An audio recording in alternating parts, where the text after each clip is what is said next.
हमारे कॉन्स्टिट्यूशन के पार्ट 5 के चैप्टर 1 में आर्टिकल 52 से लेकर आर्टिकल 78 तक में यूनियन एग्जीक्यूटिव का जिक्र किया गया है। अब आप ये सोच रहे होंगे कि यूनियन एग्जीक्यूटिव क्या है। यूनियन एग्जीक्यूटिव जो है हमारे इंडियन गवर्नमेंट का वो ब्रांच है जो लॉज को इंप्लीमेंट करने के लिए रिस्पॉन्सिबल है। Indian president, vice president, prime minister, council of ministers और अटॉर्नी जनरल ऑफ इंडिया, ये सब के सब यूनियन एग्जीक्यूटिव की कैटेगरी में आते हैं। इन सब एग्जीक्यूटिव्स में से हमारा इंडियन प्रेसिडेंट जो है वो सबसे इंपॉर्टेंट रोल प्ले करता है। बिना इंडियन प्रेसिडेंट के हमारा देश चल ही नहीं सकता है। हम लोग इस पर डिटेल में डिस्कस करेंगे और जानेंगे कि हमारा जो है इंडियन प्रेसिडेंट है क्या, उसका रोल्स एंड रिस्पॉन्सिबिलिटीज क्या है, कौन कौन पर्सन इंडियन प्रेसिडेंट के पोस्ट के लिए एलिजिबल है और इंडियन प्रेसिडेंट के लिए नॉमिनेशन फाइल करने के लिए एक इंसान के पास क्या क्या होना चाहिए, कौन कौन हमारे इंडियन प्रेसिडेंट के इलेक्शन में वोट कर सकता है और हमारे प्रेसिडेंट को इलेक्ट करने का एक्चुअल प्रोसीजर क्या है। चलिए शुरू करते हैं।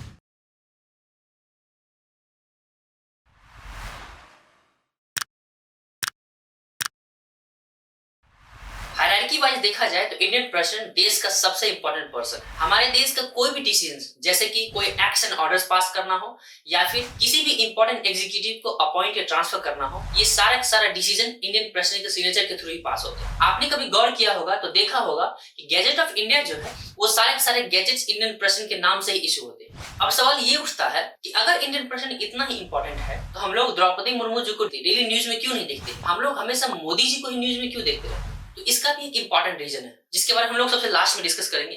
फिलहाल हम लोग टॉपिक पे वापस आते हैं। सबसे पहले बात कर लेते हैं कि हमारे देश का इंडियन पॉलिटिकल सिस्टम में प्रेसिडेंट का पोजीशन क्या है। हमारी प्रेसिडेंट साहिबा जो है वो होल इंडिया को रिप्रेजेंट करती है। पॉलिटिकल लैंग्वेज में अगर मैं बात करूं तो she is the head of the Indian state and also the first citizen of India. वो हमारे देश का यूनिटी, इंटेग्रिटी एंड सॉलिडारिटी का सिंबल है। दिखने में आपको तो ये सब वर्ड्स बिल्कुल नॉर्मल लग रहा होगा, बट जैसे ही आपका मीनिंग जानेंगे तो आपको जानकर बहुत खुशी होगी। Number 1, unity. Unity is the quality और state of not being multiple. ये हमें बताता है एज अ कंट्री हम डिवाइडेड नहीं है बल्कि हम सब एक है। Number 2, integrity. Integrity is the quality of being honest or having strong moral or ethical principles that someone refuse to change. It also implies trustworthiness and incorruptibility. ये हमें बताता है एज अ सिटीजन हमें ऑनेस्ट होना चाहिए और हमारे पास जो है स्ट्रॉन्ग मोरल और एथिकल प्रिंसिपल्स होने चाहिए जिसकी वजह से जो हम कभी करप्ट ना हो या फिर हम एकदम भरोसे के लायक हो। Number 3, solidarity. Solidarity is a term used to describe the feeling of unity and support shared among a group of people who have common interests, objectives and values. Solidarity का मतलब ये है कि किसी भी कॉमन कॉज या गोल के लिए हम सब साथ मिलकर खड़े हैं।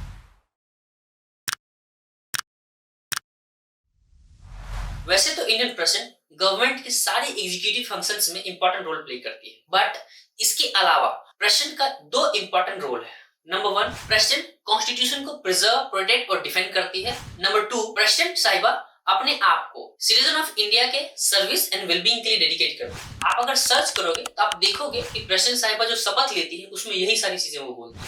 अब तक के हमारे डिस्कशन से आपको इस बात का अंदाजा तो लग ही गया होगा कि इंडियन प्रेसिडेंट हमारे देश के लिए कितना इंपॉर्टेंट है और प्रेसिडेंट बनना कितने बड़े गर्व की बात है।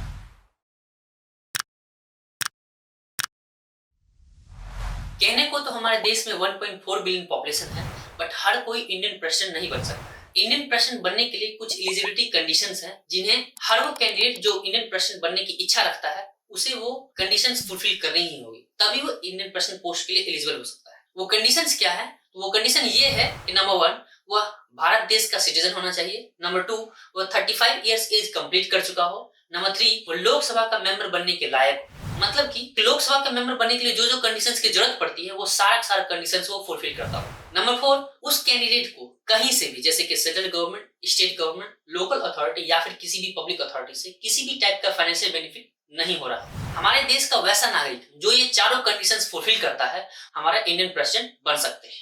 इसमें एक एक्सेप्शन है कि अगर कोई कैंडिडेट यूनियन का प्रेसिडेंट या वाइस प्रेसिडेंट है या फिर किसी भी स्टेट का गवर्नर है या फिर सेंट्रल गवर्नमेंट में या किसी भी स्टेट गवर्नमेंट में मिनिस्टर है तो वह प्रेसिडेंट पोस्ट के इलेक्शन के लिए डिस्क्वालीफाइड नहीं माना जाता। इसका मतलब है कि अगर वो कैंडिडेट ये सब पोजीशन होल्ड भी कर रहा है तो फिर भी हम उसे ऑफिस ऑफ प्रॉफिट नहीं मानते हैं। इन दैट केस वो कैंडिडेट प्रेसिडेंट पोस्ट के इलेक्शन के लिए एलिजिबल है।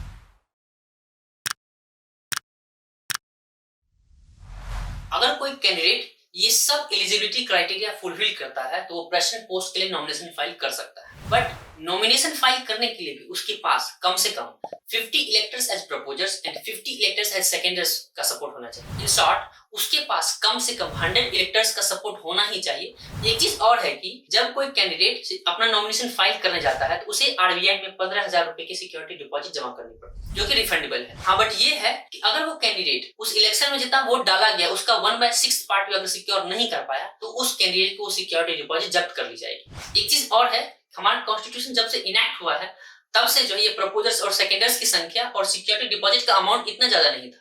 ईयर 1997 से पहले प्रपोजर और सेकेंडर्स की संख्या 10-10 थी और सिक्योरिटी डिपॉजिट के रूप में एक कैंडिडेट को 2500 रुपए जमा करने पड़ते थे। ईयर 1997 में इन सबको बढ़ा दिया गया ताकि नॉन सीरियस कैंडिडेट जो है, जो इलेक्शन में वोट और सीट वेस्ट करने के लिए खड़े होते तो वो सब के सब डिस्करेज हो सके।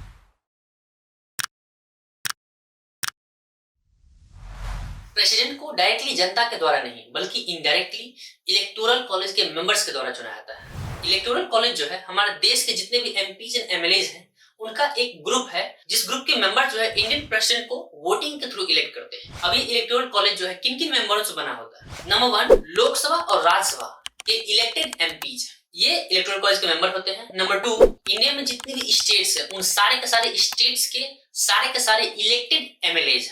नंबर 3, दिल्ली, पुदुचेरी और जम्मू एंड कश्मीर, इन तीनों यूनियन टेरिटरी के जितने भी इलेक्टेड एमएलएज हैं ये सारे के सारे इलेक्टोरल कॉलेज के मेंबर होते हैं। मतलब कि ये लोग जो है इंडियन प्रेसिडेंट को वोटिंग के थ्रू इलेक्ट कर सकते हैं। बट एक चीज यहाँ ध्यान देने वाली बात है, देश में हमारे कुछ ऐसे भी एमपीज एंड एमएलएज हैं जो कि इलेक्टोरल कॉलेज के मेंबर्स नहीं होते हैं, मतलब कि वो इंडियन प्रेसिडेंट को इलेक्ट नहीं कर सकते। तो वो कौन कौन है?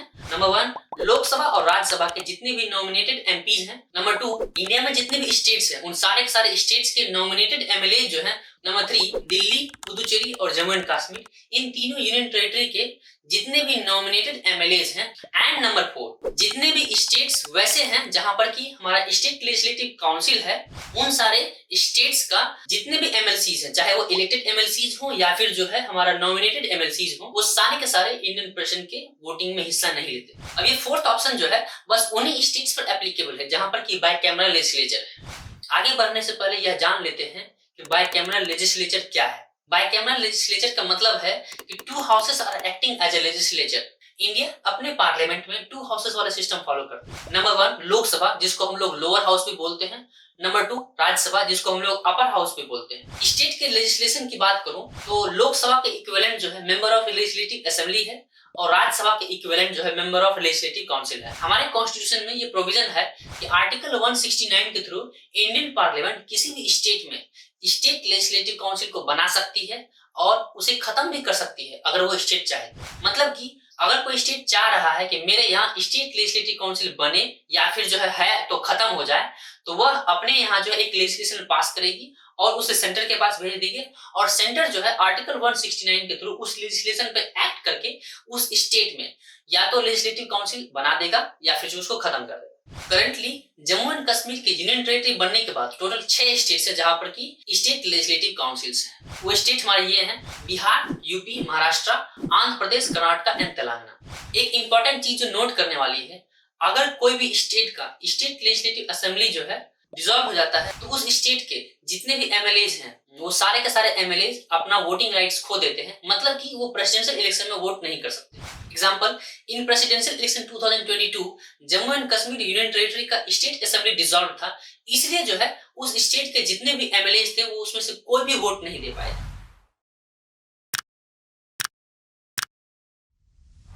जैसा कि हमने डिस्कस किया कि इंडियन प्रेसिडेंट का इलेक्शन डायरेक्टली जनता के द्वारा नहीं बल्कि इनडायरेक्टली इलेक्टोरल कॉलेज के मेंबर्स के द्वारा होता है। तो वो इलेक्टोरल कॉलेज के मेंबर्स जो होते हैं वो कैसे इंडियन प्रेसिडेंट को इलेक्ट करते हैं? इलेक्टोरल कॉलेज के मेंबर्स जो होते हैं वो इंडियन प्रेसिडेंट को प्रोपोर्शनल रिप्रेजेंटेशन सिस्टम के थ्रू सिंगल ट्रांसफरेबल वोट के द्वारा इलेक्ट करते हैं। चलिए जानते हैं कि ये सब टर्म्स क्या है। सबसे पहले बात करते हैं प्रोपोर्शनल रिप्रेजेंटेशन सिस्टम की। यह एक इलेक्टोरल सिस्टम है जिसमें कोई भी पार्टी इलेक्शन में जितना वोट परसेंट सिक्योर करती है उसको उतनी ही सीट्स मिलती है। यह सिस्टम इंश्योर करता है कि इलेक्शन में जितने भी कैंडिडेट्स कंटेस्ट कर रहे हैं उसमें से वोटर्स को सबसे ज्यादा पसंद आने वाला कैंडिडेट ही चुनकर आए। यह सिस्टम जो बेसिकली 3 टाइप के होते हैं। पहला, single transferable vote system. Number 2, party list proportional representation system. Number 3, mixed member proportional representation system. हमारी कंट्री में जो है बस सिंगल ट्रांसफरेबल वोट सिस्टम ही यूज होता है, बाकी दोनों यूज नहीं होते। अब बात करते हैं सिंगल ट्रांसफरेबल वोट सिस्टम। यह एक वोटिंग सिस्टम है जिसमें इलेक्टोरल कॉलेज का हर एक मेंबर अपने कैंडिडेट्स की लिस्ट में से सभी कैंडिडेट को अपनी चॉइस ऑफ प्रेफरेंस के अकॉर्डिंग 1, 2, 3, 4 एक्सेट्रा रैंक कर सकता है। जिसका मतलब है कि इलेक्टोरल कॉलेज का हर एक मेंबर उतने वोट्स डाल सकता है जितने की उस इलेक्शन में कैंडिडेट्स कंटेस्ट कर रहे हैं। अब वोट तो भले ही मल्टीपल डाले जा सकते हैं, बट एक टाइम पे एक ही वोट को काउंट किया जाता है। इस सिस्टम में वोट्स की जब काउंटिंग होती है तो सबसे पहले फर्स्ट प्रेफरेंस वोट्स को काउंट किया जाता है। अगर फर्स्ट प्रेफरेंस वोट्स की काउंटिंग के बेसिस पर कैंडिडेट ने मिनिमम कोटा सिक्योर कर लिया तो वह इलेक्टेड घोषित कर दिया जाता है। और अगर कोई भी कैंडिडेट फर्स्ट प्रेफरेंस की काउंटिंग में मिनिमम कोटा सिक्योर नहीं कर पाया तो हम लोग सेकंड प्रेफरेंस वोट्स को काउंट करते हैं। और ये प्रोसेस तब तक चलता रहता है जब तक कि कोई भी कैंडिडेट मिनिमम कोटा सिक्योर नहीं कर ले। आगे जब हम लोग इस चीज को डिटेल में डिस्कस करेंगे तो आप इस चीज को अच्छे से समझ पाएंगे। अभी आपने सुना मिनिमम कोटा के बारे में, अब बात करते हैं कि ये कोटा क्या है। किसी भी कैंडिडेट को प्रेसिडेंट बनने के लिए एक minimum fix quota vote secure करना पड़ता है जिसको इलेक्टोरल कोटा कहते हैं। तो इसको निकालने के लिए total number of valid votes polled को टोटल नंबर ऑफ कैंडिडेट्स +1 से डिवाइड किया जाता है और फिर वो जो वैल्यू निकल के आता है उसमें +1 ऐड कर दिया जाता है। इसको हम एक एग्जांपल से समझते हैं। मान लिया कि 4 कैंडिडेट्स प्रेसिडेंट पोस्ट के लिए खड़े हैं और उस इलेक्शन में जितने भी वोट्स डाले गए हैं उसकी वैल्यू जो है 10,25,000 है। इस केस में इलेक्टोरल कोटा का वैल्यू निकालने के लिए हमें 10,25,000 को 4 + 1 = 5 से डिवाइड करना होगा। उसके बाद इस वैल्यू में हमें 1 ऐड करना होगा तो फाइनल वैल्यू जो निकल के आता है वो 2,05,001 होता है। इसका मतलब है कि अगर इस केस को हम जो है रियलिटी मान लें तो उस चारों कैंडिडेट में से किसी भी कैंडिडेट को प्रेसिडेंट बनने के लिए मिनिमम 2,05,001 वोट सिक्योर करना होगा।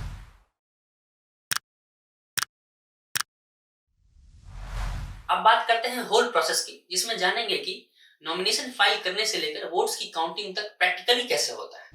सबसे पहले जो भी सिटिंग प्रेसिडेंट होते हैं उनका टर्म खत्म होने से पहले ही इलेक्शन कमीशन जो है प्रेसिडेंशियल इलेक्शन का डेट एंड शेड्यूल अनाउंस करती है।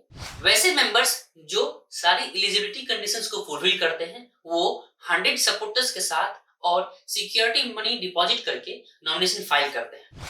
On the day of election electoral college के हर एक मेंबर को एक सीक्रेट बैलेट पेपर दिया जाता है जिसमें उनको हर एक कैंडिडेट के नाम के सामने अपने चॉइस ऑफ प्रेफरेंस जो है उसमें डालना होता है और उस बैलेट पेपर को इलेक्शन कमीशन अपनी सुपरविजन में रखती है। जब काउंटिंग होती है फर्स्ट फेज की काउंटिंग में सारे बैलेट पेपर्स के फर्स्ट प्रेफरेंस वोट्स को ही काउंट किया जाता है। इस फेज में अगर कोई कैंडिडेट इलेक्टोरल कोटा सिक्योर कर लेता है तो वो इलेक्टेड घोषित हो जाता है, अदरवाइज वोट्स काउंटिंग को कंटिन्यू रखा जाता है और जो कैंडिडेट फर्स्ट फेज में सबसे minimum number of vote secure करता है उसके बैलेट को कैंसिल कर दिया जाता है और उसके सेकंड प्रेफरेंस वोट्स को अदर कैंडिडेट के फर्स्ट प्रेफरेंस वोट्स में ऐड कर दिया जाता है। और यह प्रोसेस हमारा तब तक चलता रहता है जब तक कि कोई एक कैंडिडेट जो है मिनिमम कोटा सिक्योर नहीं कर ले। और इस तरीके से जो है हमारे इंडियन प्रेसिडेंट साहिबा जो है एब्सोल्यूट मेजॉरिटी के साथ इलेक्ट होकर आती है।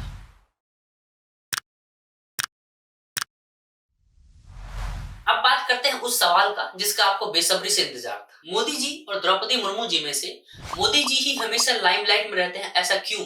तो इसका सबसे इंपॉर्टेंट रीजन है हमारे इंडियन पॉलिटिकल सिस्टम का डिस्टिंक्ट नेचर। इंडिया जो है पार्लियामेंट्री गवर्नमेंटल सिस्टम फॉलो करती है जिसमें कि एग्जीक्यूटिव अथॉरिटी प्राइम मिनिस्टर और उसके द्वारा चूज किए गए काउंसिल ऑफ मिनिस्टर्स के पास होती है और इसलिए प्राइम मिनिस्टर को हेड ऑफ द गवर्नमेंट भी कहा जाता है। वहीं इंडियन प्रेसिडेंट जो है उसको एग्जीक्यूटिव का नॉमिनल हेड कहा जाता है और उसके पास बस केवल सेरेमोनियल रोल्स हैं विद लिमिटेड पावर्स।